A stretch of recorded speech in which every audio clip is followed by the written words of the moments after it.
पाकिस्तान अफगानिस्तान को शिकस्त देकर एशिया कप के फाइनल में पहुंच गया। शाहीनों ने जंगजू अफगानिस्तान के जबड़ों से जीत छीन ली। वाह भाई वाह, नसीम शाह 2 गेंदों पर फलक शगाफ छक्के लगाकर छक्के छुड़ा दिए। शाहीनों के एक तीर से 2 शिकार अफगान और भारतीयों को फाइनल से छुट्टी करा दी। Allrounder Shadab Khan player of the match करार पाए तो पाकिस्तान अफगानिस्तान को शिकस्त देकर एशिया कप के फाइनल में पहुंच गया। शाहीनों ने जंगजू अफगानिस्तान के जबड़ों से जीत छीन ली।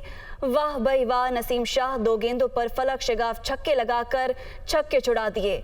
शाहीनों के एक तीर से 2 शिकार अफगान और भारतीयों की फाइनल से छुट्टी करा दी तो पाकिस्तान एशिया कप के फाइनल में पहुंच चुका है। सुपर 4 में फाइनल मैच श्रीलंका के साथ 11 सितंबर को दुबई में खेला जाएगा, जबकि पाकिस्तान ने आज का मैच जीतकर भारत और अफगानिस्तान की छुट्टी करा दी है तो पाकिस्तान अफगानिस्तान को शिकस्त देकर एशिया कप के फाइनल में पहुंच गया है। वाह भाई वाह, नसीम शाह आखिरी ओवर की पहली 2 गेंदों पर फलक शगाफ छक्के लगाकर छक्के छुड़ा दिए। जंगजू अफगानिस्तान के जबड़ों से जीत छीन ली। कौमी शाहीनों ने एक तीर से 2 शिकार किए। 1 विकेट से जीतकर अफगान और टीम इंडिया की छुट्टी करा दी और allrounder Shadab Khan player of the match करार पाए।